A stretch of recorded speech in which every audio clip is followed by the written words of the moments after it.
Di bawah bayang-bayang prajurit tanpa kepala, Bayu, mahasiswa Universitas Padjadjaran yang biasanya pulang sore hari, mendapati dirinya terjebak di kampus saat hujan deras mengguyur Jatinangor. Rumahnya di Buah Batu yang biasanya hanya 30 menit perjalanan dengan motor, terasa jauh dan tak terjangkau dalam kondisi seperti ini.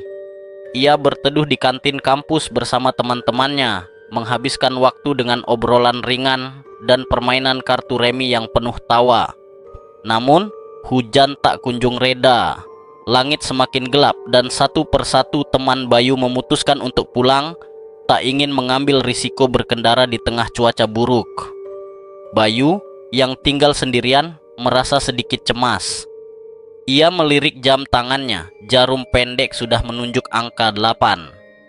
Hujan sedikit mereda menjadi gerimis, dan Bayu memutuskan untuk memberanikan diri pulang. Mengenakan jaket anti air dan helm, Bayu memacu motornya menembus gerimis yang masih turun. Jalanan utama macet total, dipenuhi kendaraan yang merayap pelan karena genangan air yang tinggi. Bayu memutuskan untuk mengambil jalan pintas, sebuah jalan kecil yang melewati kompleks militer yang sudah lama tidak aktif.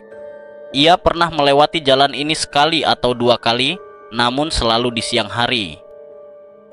Saat memasuki kompleks, Bayu merasakan atmosfer yang berbeda.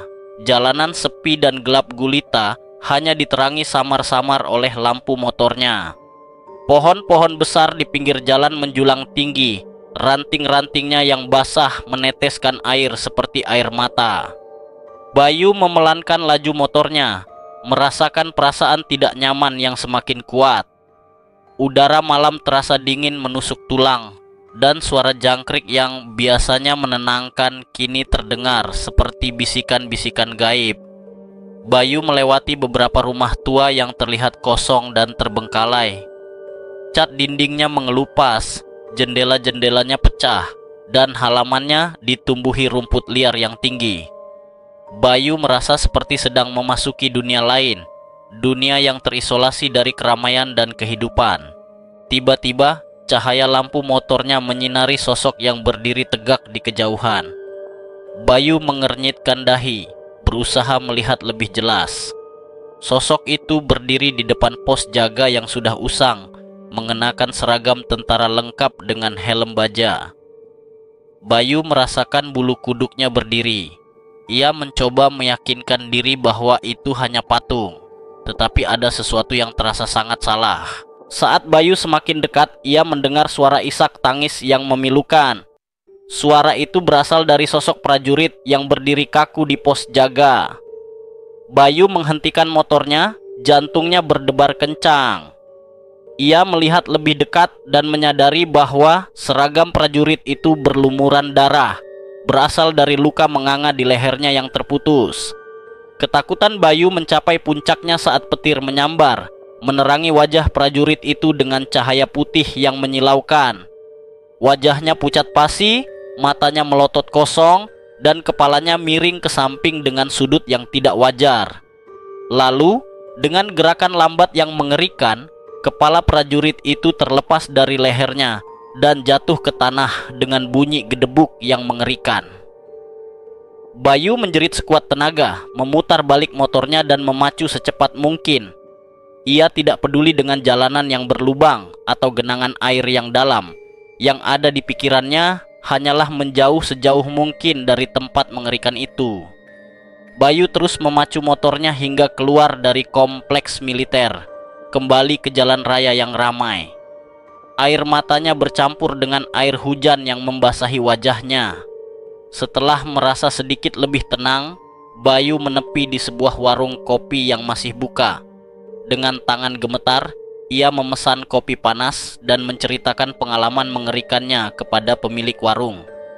Pemilik warung, seorang pria paruh baya bernama Pak Karta, mendengarkan dengan seksama. Ia tidak menertawakan atau meremehkan cerita Bayu.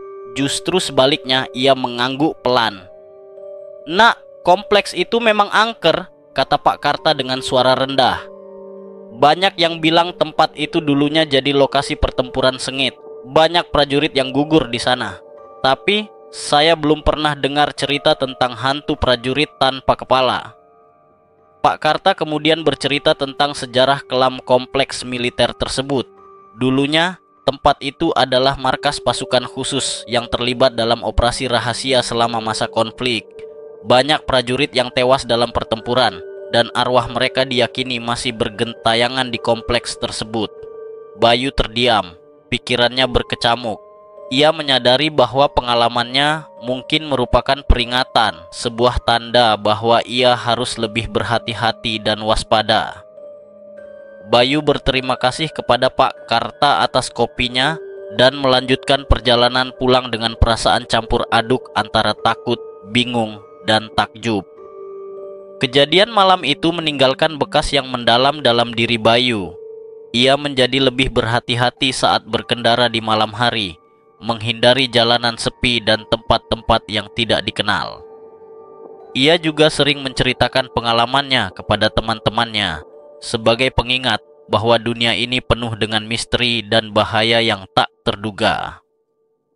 Beberapa hari kemudian, Bayu kembali ke kompleks militer itu di siang hari bersama beberapa temannya.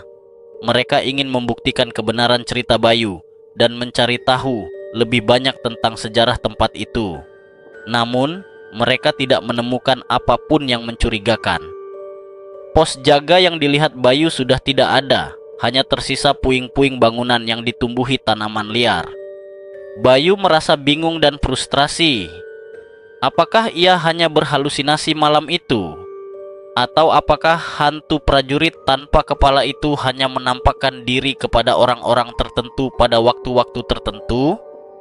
Bayu tidak tahu jawabannya, tetapi ia tidak akan pernah melupakan pengalaman mengerikannya di kompleks militer itu.